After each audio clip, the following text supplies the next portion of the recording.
J'ai ici deux portables. Je vais transférer $1 de l'un à l'autre de façon instantanée. Je tape la somme et j'appuie sur envoyer.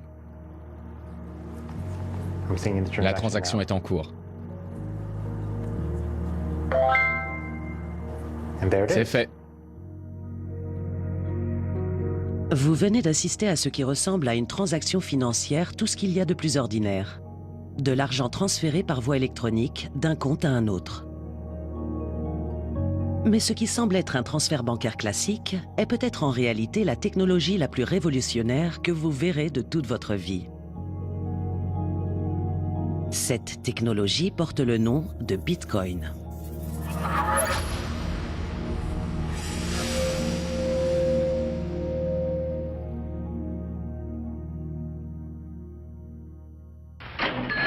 Money makes possible the exchange of many different goods and services among many different people. Wherever we go, we see money being used as a medium of exchange.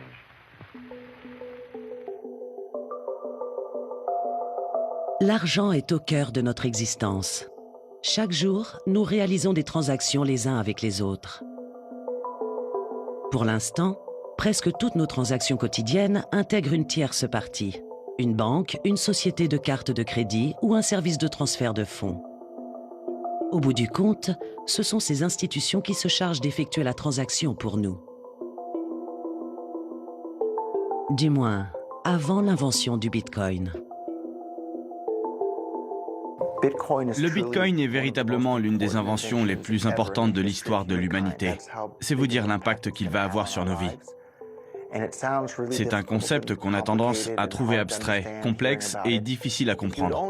Si on parlait de l'email, ça pourrait paraître obscur, complexe et difficile à utiliser. Le Bitcoin est plus simple d'utilisation que l'email. Qu'est-ce que le Bitcoin exactement? Pour commencer, le Bitcoin n'est pas une pièce de monnaie. C'est en fait une nouvelle forme d'argent.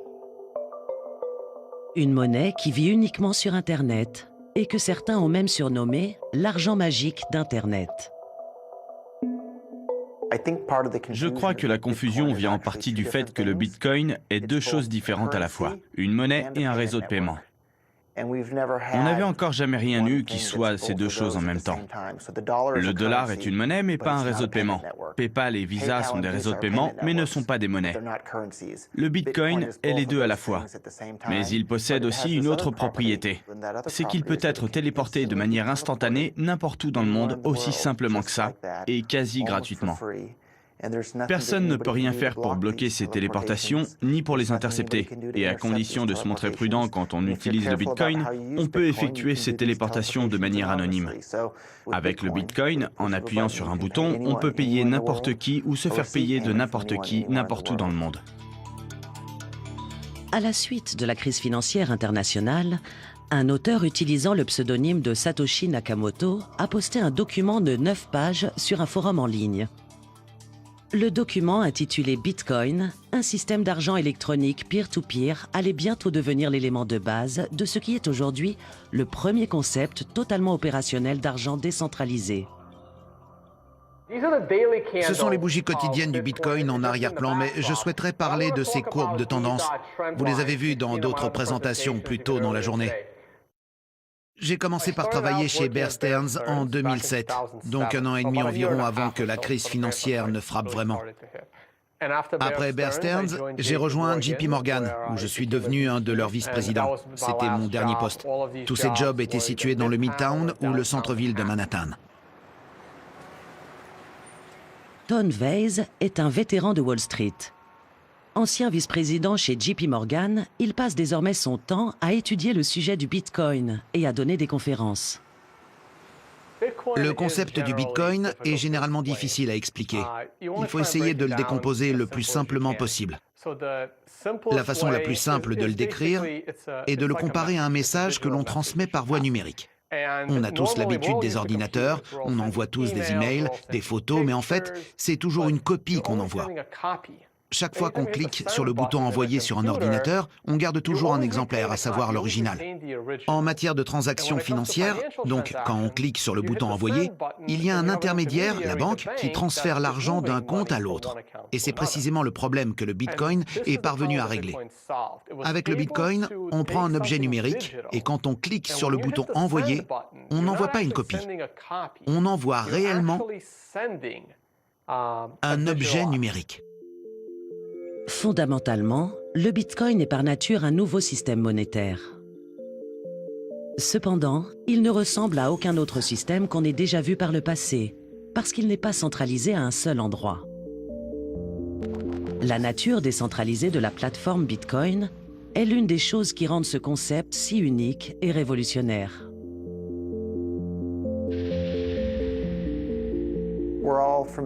On connaît tous ces systèmes que sont PayPal, Visa, les banques, etc.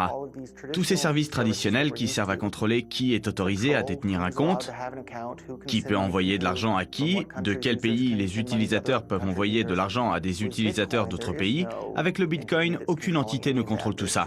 Il y a juste un protocole logiciel. N'importe qui peut écrire un logiciel pour interagir avec ce dernier, puis l'installer sur son portable ou son ordinateur.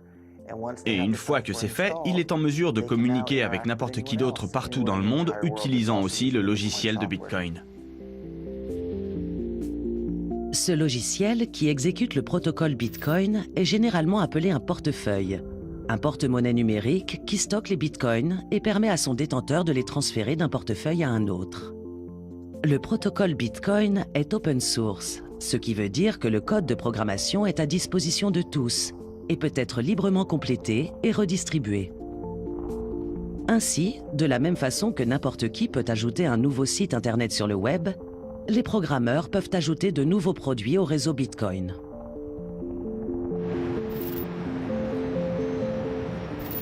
Voici Jason. Pour lui, la soirée est déjà très avancée car il se trouve en Australie. On va procéder à la première transaction de Bitcoin pour Jason en utilisant Skype comme support, pour que tout le monde puisse constater à quel point c'est simple et rapide. De mon côté, je vais cliquer sur « Envoyer ». Jason, lui, va cliquer sur « Demander ». Une fois qu'il a cliqué sur « Demander », un code QR a dû apparaître au centre de l'écran de son portable. Il va le placer à hauteur de la caméra de Skype pour que je puisse le scanner avec la caméra de mon smartphone. Ça y est, je vois le code QR et mon smartphone est en train d'essayer de le scanner. Voilà, c'est fait. Opération réussie. Je suis d'humeur plutôt généreuse aujourd'hui, donc je vais envoyer $5 à Jason. Je viens d'envoyer $5 à Jason en Bitcoin. Préviens-moi quand tu auras confirmation de ton côté que tu as reçu l'équivalent de $5 en Bitcoin.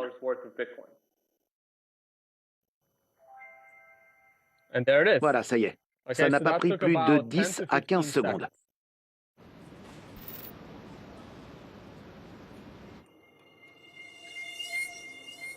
Le Bitcoin permet aux utilisateurs d'envoyer et de recevoir de l'argent instantanément, sans l'implication d'une tierce partie. D'une certaine façon, cette avancée numérique permet à l'utilisateur de devenir sa propre banque. C'est une notion complexe à gérer, mais les possibilités de cette nouvelle monnaie sans banque sont énormes et infinies. Ça fait 3240 yens.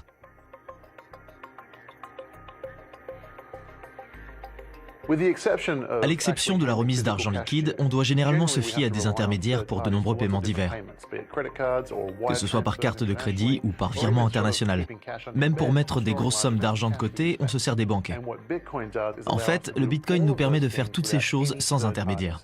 On peut donc être sa propre banque, son propre système de paiement, son propre système de transfert international, son propre système de transfert de fonds. Grâce au Bitcoin, on peut faire tout ça sans avoir besoin d'un quelconque intermédiaire.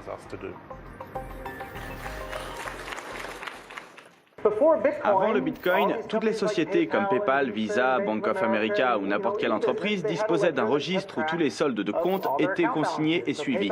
PayPal a un registre qui suit précisément qui a telle somme d'argent sur tel compte PayPal. Ce registre est stocké sur des serveurs dédiés dans le centre de traitement de données PayPal. Avant l'invention du Bitcoin, tout le monde, mathématiciens et scientifiques informatiques compris, pensait qu'il était impossible d'avoir un consensus sur un registre distribué comme celui-ci. Mais le Bitcoin a trouvé un moyen d'assurer le suivi de ce registre qui suit les détenteurs de Bitcoin. À la différence que ce registre ne se trouve pas dans un centre de traitement de données, mais sur tous les ordinateurs à travers la planète disposant du réseau Bitcoin, dont mon ordinateur portable juste là. J'ai une copie du registre Bitcoin. Ce registre public, connu sous le nom de blockchain ou chaîne de blocs, est peut-être ce qui pourrait permettre au Bitcoin de changer la donne dans le milieu financier. Le Bitcoin est ce qu'on appelle une crypto-monnaie. Cela veut dire qu'il s'agit d'une monnaie numérique dans laquelle on utilise le chiffrement pour réguler la création de nouvelles unités et vérifier les transferts de fonds. Les nouveaux Bitcoins sont créés à travers un processus qu'on appelle le minage. Un mineur est une personne ou une entité qui se sert d'un ordinateur très puissant pour résoudre un problème mathématique complexe, qu'on appelle bloc. Les mineurs à travers le monde rivalisent pour résoudre ou fermer un bloc, et s'ils réussissent, ils sont récompensés en recevant des bitcoins fraîchement créés. Toutes les transactions qui passent par le réseau Bitcoin font partie de cette énigme mathématique complexe. Quand un mineur résout une énigme, il vérifie en réalité l'intégralité de chaque transaction.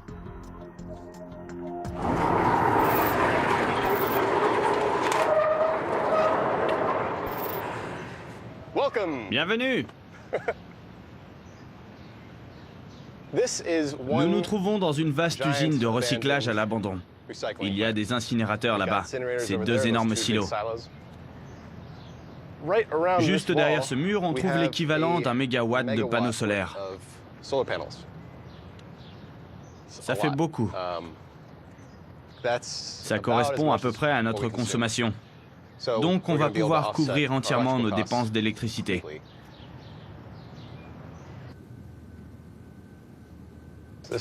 C'est un travail de longue haleine. Mais une mine Bitcoin est un groupe d'ordinateurs qui consacrent leur puissance de traitement à la simplification des transferts de Bitcoin et à la sécurisation du réseau. On a en fait un gros superordinateur, et tous les ordinateurs individuels font des hypothèses pour tenter de résoudre ce problème mathématique. C'est un problème très compliqué, et il faut un grand nombre de machines pour effectuer des suppositions. Quand une hypothèse est correcte, elle est envoyée au reste des ordinateurs. À travers cette réponse, ils enregistrent toutes les transactions qui ont été effectuées jusque-là. C'est un système ultra sécurisé pour faciliter et enregistrer les transferts et s'assurer qu'aucune opération louche n'a eu lieu. Il existe certaines pratiques dans les transactions financières qui permettent de faire une double dépense. La blockchain est une méthode très efficace pour empêcher ça. Prenons un exemple. Alice veut envoyer un email à Bob.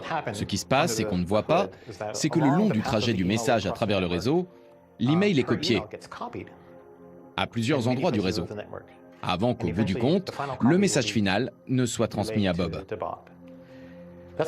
C'est comme ça que fonctionnent les emails, les transferts numériques, et ça devrait fonctionner comme ça pour la plupart des transferts numériques. Ça a des avantages et des inconvénients. Mais dans le cas de l'argent, ce serait catastrophique s'il était transféré de cette façon par voie numérique. Il ne faudrait pas qu'on se retrouve avec des copies du même billet d'$1 sur le réseau.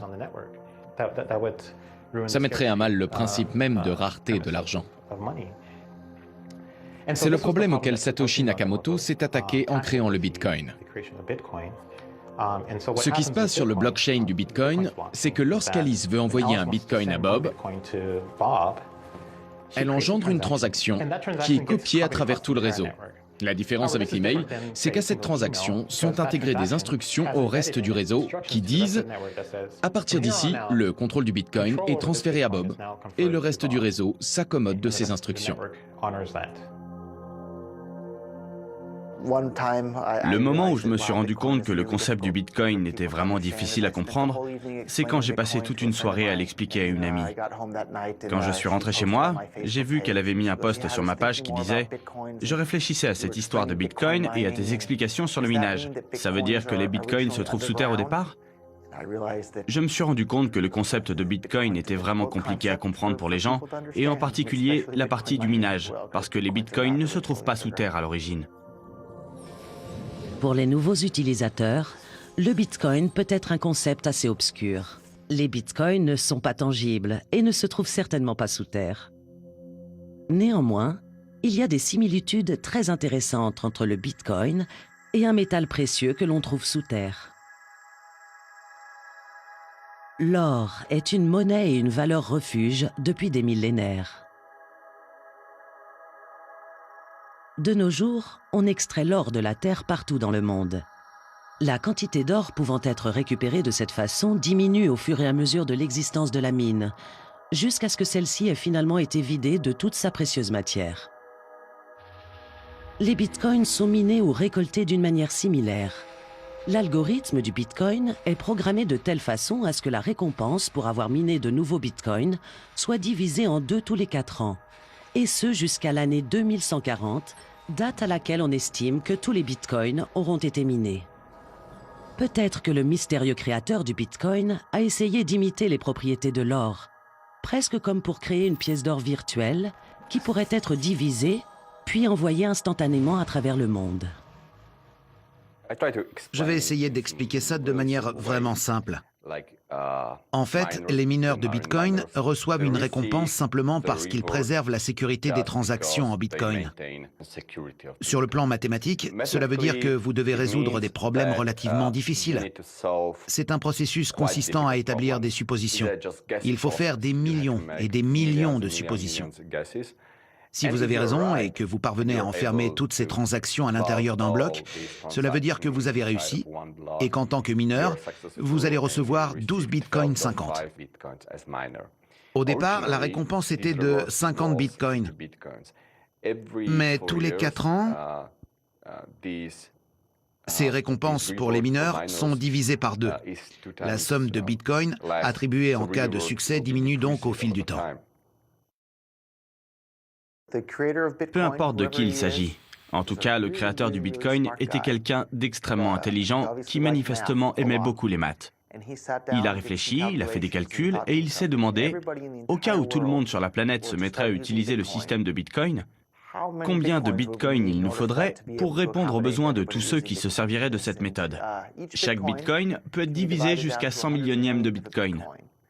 Si tout le monde sur la planète se mettait à utiliser le Bitcoin comme monnaie, la plus petite unité de Bitcoin, qu'on appelle un Satoshi, et qui équivaut donc à 100 millionièmes de Bitcoin, vaudrait toujours moins qu'une pièce d'1 centime aux États-Unis. Mais qui est donc ce Satoshi Nakamoto? 2 ans après avoir publié le document technique sur le système d'argent électronique peer-to-peer, ce mystérieux personnage s'est évanoui dans la nature et personne n'a jamais plus entendu parler de lui. Les seuls indices liés à son identité se trouvent dans le document technique. Certains supposent que la personne est d'origine britannique, parce que le document contient de l'argot britannique. D'autres croient qu'il ne s'agit pas d'une seule personne, mais que Satoshi sera en fait un groupe de hackers, travaillant de concert pour créer un nouveau système monétaire qui décentraliserait l'argent tel qu'on le connaît aujourd'hui. Je pense que c'était quelqu'un d'intelligent. Ce n'était pas un geek ordinaire, il avait de bonnes connaissances concernant la technologie décentralisée ou décentralisation. Il connaissait bien les systèmes financiers également.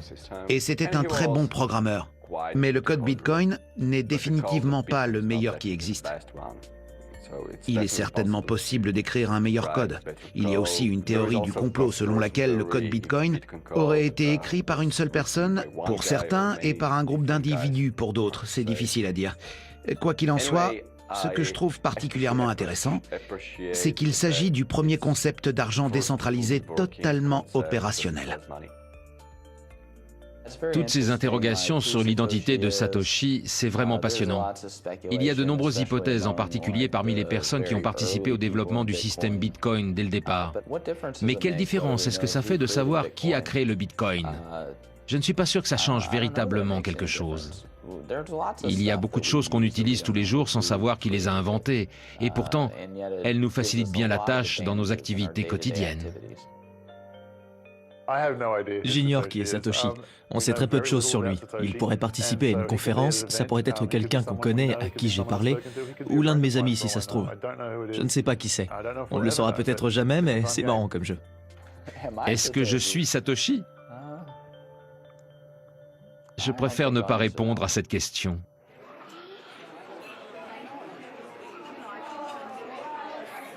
Peu importe la véritable identité de Satoshi, ce qu'il ou elle a inventé pourrait avoir des effets de taille sur la façon dont notre monde va évoluer à l'avenir. C'est quand même assez sympa de payer en Bitcoin. C'est tendance parce que ça fait partie des technologies les plus récentes. Étant donné que le Bitcoin permet à l'utilisateur d'agir comme sa propre banque, il exonère ce dernier des contrôles d'accès traditionnels à sa fortune. Comparé à l'utilisation des cartes de crédit, où l'encaissement du paiement effectué aux commerçants peut prendre entre 30 et 60 jours,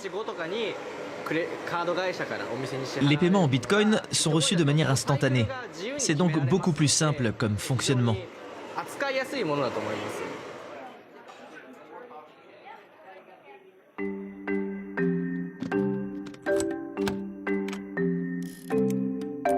Nous utilisons tous des clés dans notre vie quotidienne. Les clés nous permettent d'accéder à nos objets de valeur et à contrôler ce qu'on en fait. Elles les protègent aussi contre le vol. Prenez votre voiture par exemple. Avoir la clé de votre voiture vous permet d'y accéder quand vous le souhaitez. Mais supposez que vous ayez un peu trop bu et que votre ami dévoué vous confisque la clé de votre véhicule.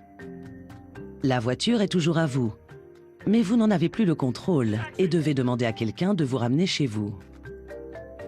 C'est la même chose pour nos finances. Bien que vous possédiez une carte bleue et que vous ayez le mot de passe de votre compte bancaire, les fonds ne vous appartiennent pas directement. Chaque fois que vous effectuez un retrait ou un transfert sur votre compte bancaire, c'est la banque qui agit en votre nom et qui déplace les fonds pour vous. C'est là que le Bitcoin est fondamentalement différent. Le Bitcoin permet à un individu de détenir les clés privées lui donnant accès à sa propre fortune. Mais ce qui se passe pour pratiquement tous les actifs que l'on détient, c'est qu'en réalité, on n'a pas un ascendant ou un contrôle direct sur ces derniers. Par exemple, une fois, 700 000 distributeurs automatiques de la Royal Bank of Scotland se sont retrouvés en panne pendant tout un week-end. Personne n'a pu se servir des distributeurs ni retirer d'argent pendant 2 jours. Parfois, votre carte de crédit ou carte bleue est refusée parce qu'il y a un soupçon d'escroquerie ou que vous avez effectué un paiement dans un lieu inhabituel. En fait, c'est la société de carte de crédit qui détient ces clés privées. Ce sont eux qui décident, pas vous. De ce point de vue, le système Bitcoin est totalement différent. Il est fondé sur un chiffrement à clé publique. Ça veut dire que vous envoyez les Bitcoins à la clé publique. Et qu'ensuite, pour pouvoir réellement les envoyer, vous devez être en mesure de signer avec la clé privée là où les bitcoins se trouvent actuellement. Et ça, littéralement, c'est un chiffre. La clé privée est un chiffre. Personne ne peut désactiver le système Bitcoin. Du moment que vous avez la clé privée, vous pouvez y accéder et l'utiliser. À vos portefeuilles en Bitcoin sont associés ce qu'on appelle des clés privées. Et il s'agit précisément de ce que leur nom implique, c'est-à-dire des clés privées qui peuvent ouvrir et déverrouiller l'accès à vos fonds. Mais soyons clairs, si vous perdez n'importe laquelle de vos clés privées, vous perdez l'accès à vos fonds. C'est aussi simple que ça. On vient d'acheter des bitcoins à un distributeur automatique du coin. Il en ressort ceci qu'on appelle un portefeuille papier. C'est un morceau de papier avec 2 carrés dessus, qui ressemble à des tâches du test de Rorschach, avec une ligne de caractères alphanumériques sous chacun d'eux. Celui d'en haut est la clé publique, ce qu'utiliseraient les gens pour envoyer des bitcoins à cette adresse. Le carré d'en bas est la clé privée. C'est l'élément qu'il faudra scanner pour récupérer des bitcoins à cette adresse. Il est très important de noter qu'il vaut mieux ne pas montrer la clé privée à n'importe qui, la première personne à la scanner pouvant en effet récupérer les bitcoins à cette adresse. Et si vous perdez ce morceau de papier, vous aurez également perdu vos bitcoins car vous êtes le seul à avoir une copie de la clé privée. Actuellement, il y a des bitcoins à cette adresse. Donc si vous voyez ce papier pour la première fois, vous pouvez le scanner vous-même et ainsi récupérer les bitcoins.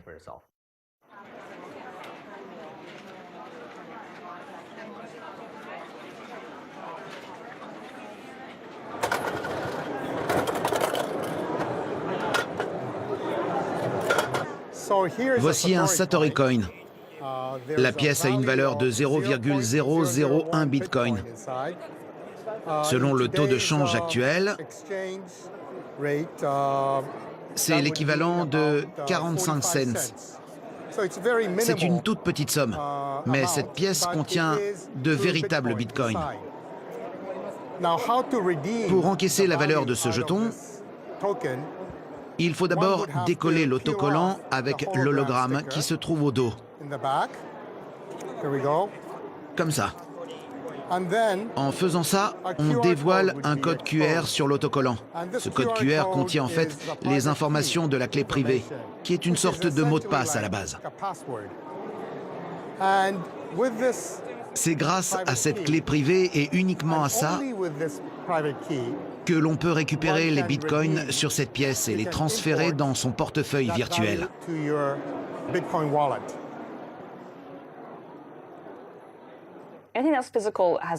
Tout objet physique est associé à une certaine idée de pouvoir ou d'authenticité.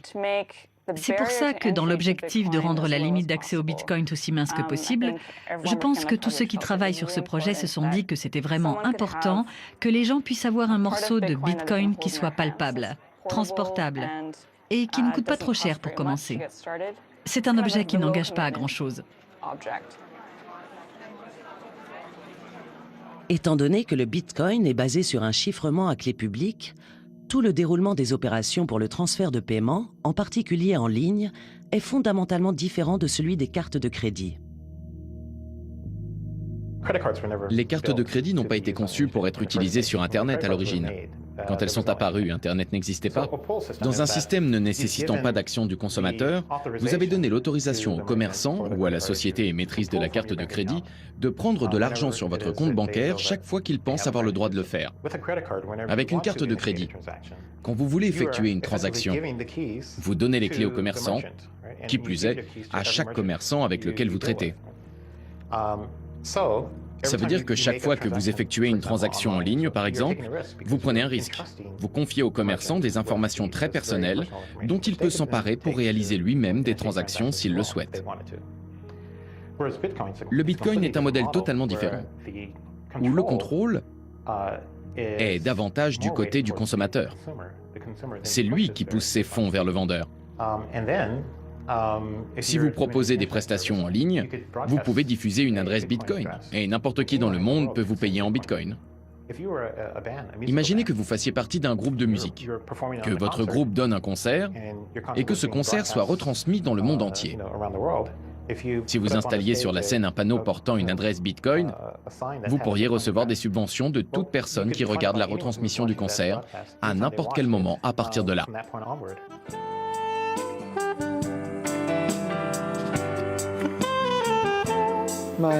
Mon nom est Sanshiro Fujimoto.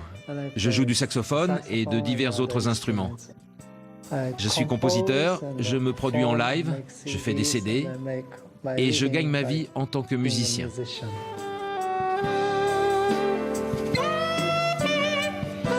J'ai organisé ce petit concert live aujourd'hui sans demander aucun frais d'entrée.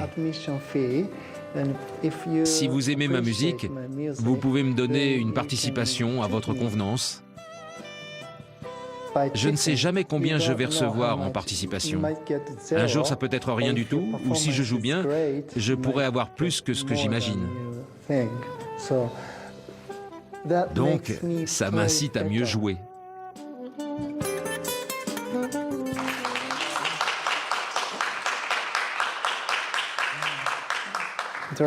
L'interaction directe, c'est plus en rapport avec l'art en soi. Mais quand vous donnez quelque chose à quelqu'un dans la rue, ce ne sont jamais de grosses sommes. Vous donnez 10 centimes, 20 centimes, des petites pièces. Mais comme envoyer une toute petite somme d'argent par Internet coûte en fait plus cher que la participation même qu'on est censé donner, le système Bitcoin est beaucoup plus intéressant pour payer quelqu'un en ligne. Les paiements en Bitcoin représentent un système où c'est l'émetteur qui fait passer ses fonds au récepteur. C'est une méthode beaucoup plus rapide et économique que les systèmes traditionnels, comme les transactions par carte de crédit, où l'argent est tiré sur le compte du consommateur. Cela signifie aussi que les transactions en Bitcoin sont définitives et ne peuvent pas être annulées. Le délai de règlement d'une transaction par carte de crédit est d'environ 6 mois. Même si la transaction semble être passée, la personne peut ensuite appeler la banque pour dire qu'elle a été victime de fraude. Dans certains cas, la carte de crédit débite alors la somme au commerçant. Dans d'autres cas, la somme est débitée et le consommateur doit demander un remboursement. Mais les commerçants doivent payer un pourcentage sur les transactions pour pouvoir accepter le paiement par carte de crédit.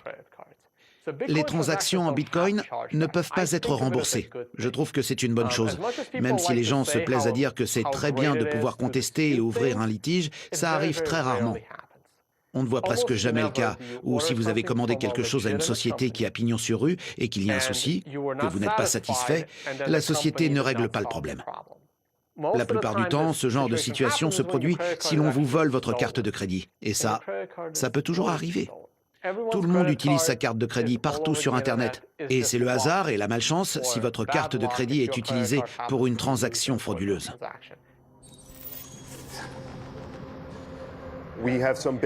Nous avons des entreprises qui acceptent les bitcoins, des restaurants pour la plupart, dont certains ici à Acapulco.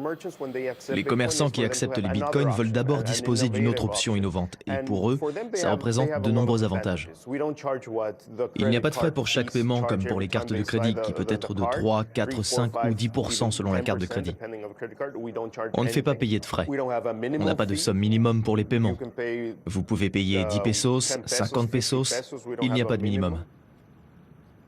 Les paiements en Bitcoin réduisent les frais des activités commerciales et éliminent les risques de transactions frauduleuses.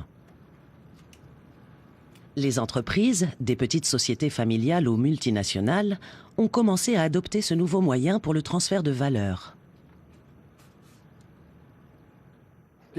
Là, c'est l'école de médecine de Harvard. Et ici, la chaise de l'école. J'ai fait mes études à Harvard de 97 à 99. C'est vrai que je me sers encore du fax, mais aujourd'hui, à travers les réseaux sociaux ou par texto, on peut envoyer des photos ou même des photos de passeport, pour quand on part en voyage par exemple. Cependant, dans le futur, je pense qu'il n'y aura plus de fax. De la même façon, quand on pense à ce que deviendront les cartes de crédit ou l'argent à l'avenir, je crois que l'argent virtuel va attirer beaucoup d'attention. Si l'on prend ça en considération, c'est sûr que j'ai envie de développer mon business à l'international et que je tiens à être précurseur en ce qui concerne l'utilisation de cette monnaie virtuelle, en particulier dans les domaines de l'industrie médicale et dentaire. Je veux que mon activité prenne de l'importance en même temps que la popularité du Bitcoin augmente. La première grande entreprise cotée en bourse à accepter les bitcoins s'appelle Overstock. Ils expédient aujourd'hui des marchandises vers plus de 200 pays. Aux dernières nouvelles, Amazon n'expédie que vers 50-60 pays. Ils concèdent donc des marchés entiers où les consommateurs se comptent par milliards et ont renoncé à se battre pour cette part de marché. Si Amazon acceptait les bitcoins, il n'y aurait ni fraude ni demande de remboursement, donc ils réduiraient leurs coûts. Si Amazon acceptait les bitcoins, ça augmenterait fortement leur marge bénéficiaire. Le Bitcoin permet aux commerçants d'accepter des paiements pour leurs produits et services en toute transparence. Et bien qu'il devienne un fantastique outil pour aider les commerçants à proposer leurs produits sur des marchés encore non exploités, ce sont les habitants de ces pays en voie de développement qui en profitent le plus. Le Bitcoin est la meilleure option, la plus simple, sûre et rapide pour les gens qui n'ont pas de compte en banque, de papier d'identité ou qui n'ont rien d'autre qu'un smartphone. Il y a énormément de gens à travers le monde qui sont dans cette situation. Le Bitcoin est une solution et une opportunité fantastique leur permettant de faire partie de l'économie mondiale sans avoir à traiter avec des banques et se soumettre à toute cette gymnastique. Et pour participer à l'économie mondiale, il leur suffit d'installer une application. Environ plus d'un tiers des transactions par carte de crédit en provenance d'Afrique sont frauduleuses. Personne ne veut faire affaire avec des sociétés basées en Afrique. C'est trop risqué. Avec le Bitcoin, on sait que les fonds sont sécurisés. Donc en tant que vendeur, si on paie en Bitcoin, on peut vendre tout ce qu'on veut de légal en Afrique. À la suite de quoi les Africains pourront commencer à obtenir des droits de propriété. Et ce sont les droits de propriété qui vont vraiment contribuer à les faire sortir de la misère. Le Bitcoin entre dans cette niche, celle des gens qui ne disposent pas de services suffisants dans l'industrie bancaire. Dans de nombreux pays en voie de développement, les gens n'ont peut-être pas accès au compte bancaire et n'ont peut-être même pas de papier d'identité pour en ouvrir un. Mais s'ils ont un portable et un accès à Internet, ils peuvent désormais avoir l'équivalent d'une banque sur leur portable. D'après les derniers chiffres de la Banque mondiale, il y aurait près de 2 milliards de personnes sans compte bancaire dans les pays en voie de développement. L'adoption et l'utilisation du Bitcoin dans ces pays tempère ce problème relatif aux droits de l'homme et permet à la population internationale sans compte bancaire de participer à l'économie mondiale. Pour la première fois dans l'histoire du monde, n'importe quelle somme d'argent peut désormais être transférée dans un sens ou dans l'autre entre des individus. Partout, de manière instantanée et quasi gratuite. Et rien ni personne, y compris les gouvernements, ne peut intervenir contre les gens qui utilisent cette technique. Et j'ai beau aimer l'or, l'or ne permet pas de faire ça. Pensez-y. Vous tous dans cette pièce, vous pouvez envoyer n'importe quelle somme d'argent à n'importe qui et en recevoir partout dans le monde, tout de suite, et personne ne peut vous en empêcher. Ce n'était pas possible avant l'invention du Bitcoin. C'est une technologie qui peut fondamentalement changer la vie de chaque être humain sur cette planète. Wikileaks est parvenu à trouver des financements à travers le système Bitcoin. Et ceci au cœur d'un blocus financier auquel il devait faire face. À l'époque, les États-Unis avaient ordonné à Visa, et je crois également à Mastercard et à Bank of America, de bloquer toutes les donations à destination de Wikileaks. Vous pouvez dire ce que vous voulez sur Wikileaks. Je ne cautionne pas forcément tout ce qu'ils font. Mais je pense que c'est très important pour la liberté dans le monde que les gens aient la possibilité de donner de l'argent à n'importe quelle cause politique de leur choix sans que cela soit censuré. Je me suis dit que c'était vraiment fort de la part de Wikileaks de pouvoir défier les États-Unis en ce sens.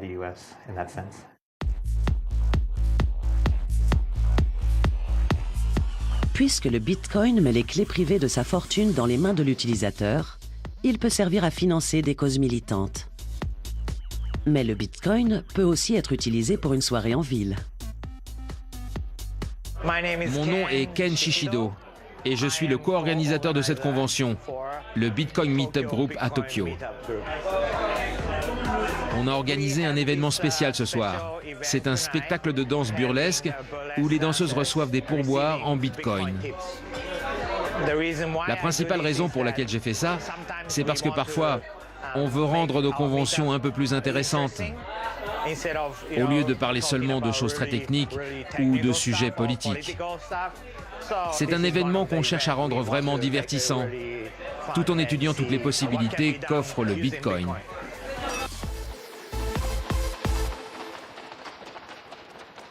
À l'heure actuelle, dans la plupart des pays du monde, acheter quelque chose n'est pas un problème. Il y a les cartes de crédit. On peut encore utiliser de l'argent liquide. Et pour moi, ce n'est pas l'objectif réel du Bitcoin. L'objectif réel du Bitcoin est d'offrir aux gens la confidentialité sur le plan financier. Et je trouve ça essentiel.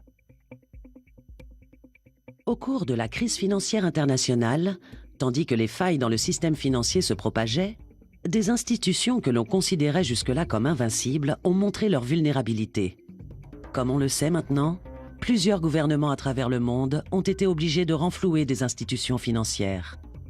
Le bail-out, ou renflouement externe, c'est quand un gouvernement prend l'argent des contribuables et le donne à une institution financière irresponsable pour compenser ses erreurs et la remettre à flot.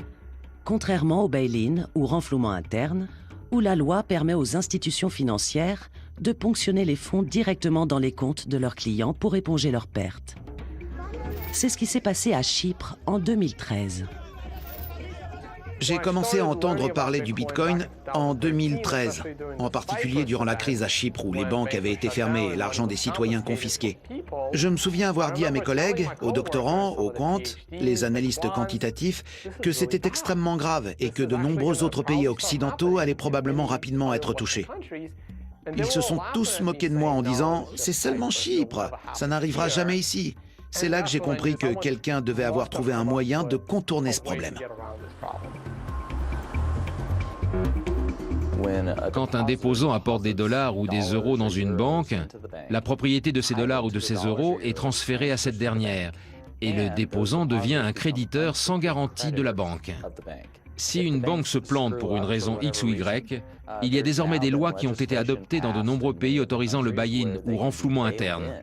Les dépôts d'argent peuvent être transformés en actions de la banque. Jeff Berwick est entrepreneur, commentateur financier et animateur de podcast. Il a fondé Stockhouse.com, le plus grand site d'actualité financière du Canada. Les analyses, articles et vidéos de Jeff ont été vus et lus par des millions de gens à travers le monde. On ne peut pas dire précisément ce qui va se passer à l'avenir, mais ce n'est sûrement pas fini. J'avais dit qu'après Chypre, la Grèce suivrait et les banques en Grèce ont été fermées plusieurs mois. Heureusement pour les habitants des pays européens, en janvier 2016, une loi autorisant le bail-in des banques en Europe a été adoptée. Ça devrait être une grosse prise de conscience pour les gens. La loi n'avait pas été adoptée à Chypre en premier lieu. Ils ont d'abord fermé les banques, puis ils ont fait passer une loi leur permettant de prendre l'argent de leurs clients pour rester à flot. Ils ont fait les choses à l'envers. Maintenant que la loi est en place, les gens savent à quoi s'attendre. Je considère le Bitcoin comme un moyen de protéger et cacher ses actifs. Et on ne trouve pas que ce soit malhonnête. Je ne vais pas vous dire que seuls les criminels dissimulent leurs actifs. Pas du tout. Il y a beaucoup de gens qui travaillent dur, qui paient leurs impôts, qui font tout dans les règles. Et regardez ce qui s'est passé en Grèce et à Chypre, où l'argent et les comptes bancaires ont été confisqués. La prochaine fois que le système bancaire est en difficulté, ce sont peut-être les comptes des clients qui seront dévalisés pour contribuer à financer le système. On parle de ceux qui ont des moyens significatifs, 100 000 ou 200 000 $ sur leur compte. Mais c'est de l'argent qu'ils ont gagné légalement à la sueur de leur front. Certains économistes pensent que la crise financière internationale de la décennie passée n'était que le signe précurseur d'une catastrophe bien plus importante. Si c'est le cas, comment les gouvernements réagiront-ils face à la prochaine défaillance de notre système financier?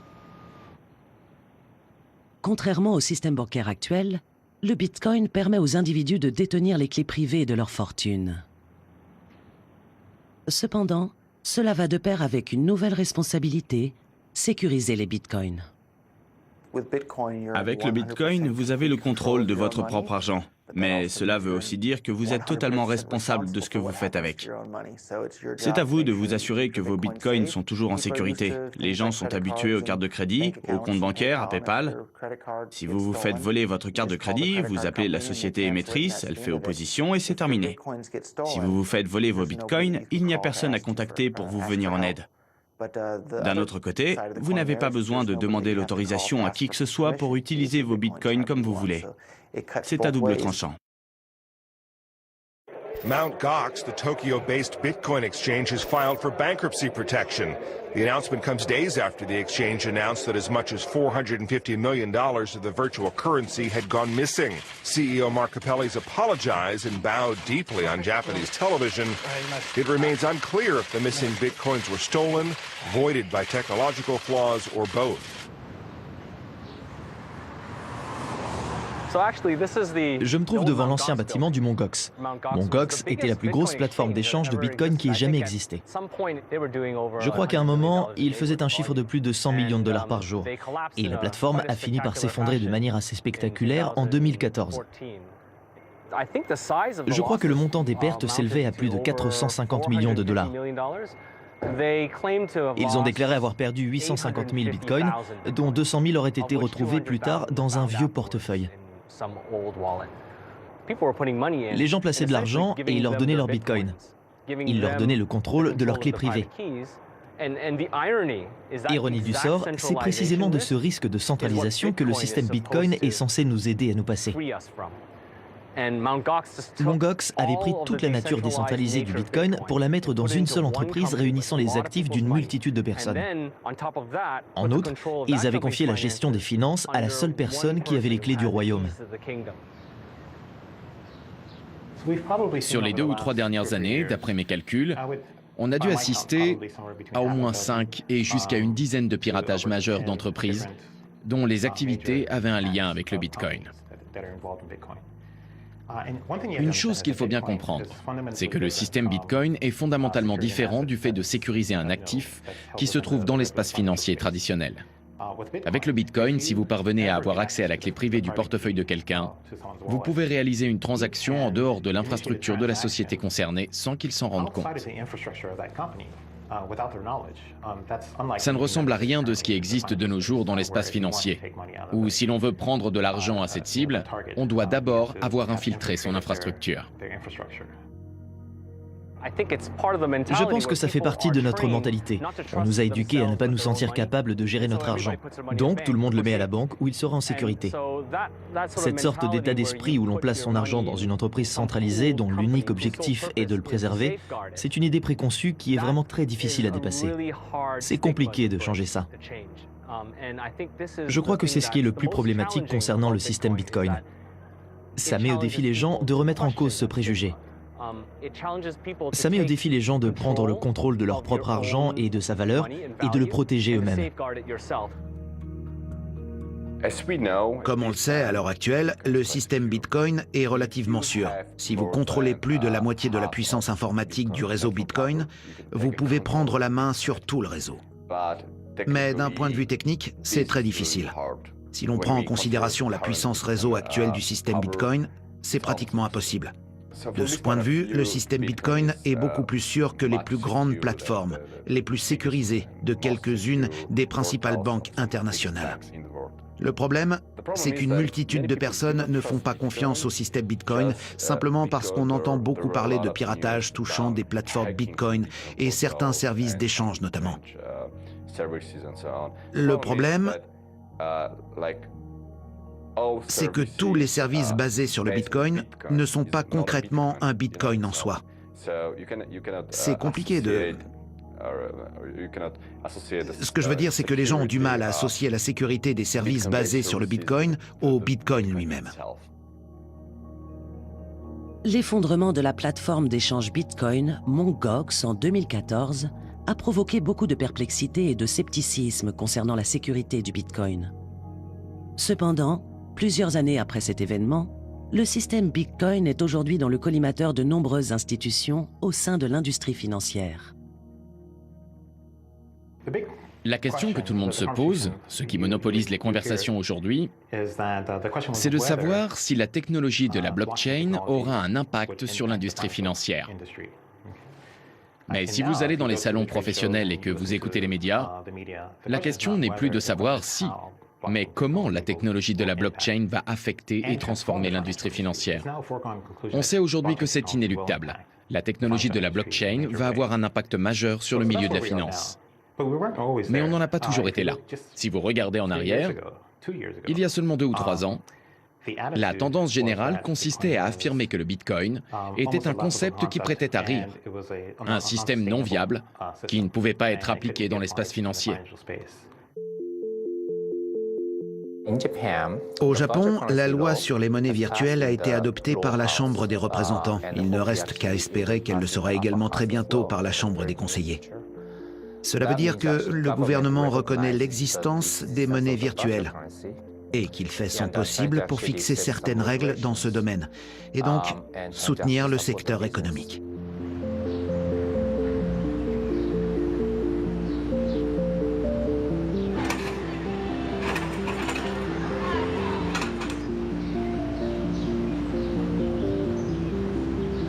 Ce Bitcoin est vraiment admirable. C'est une belle pièce de collection. C'est beaucoup mieux qu'un yen ou un penny.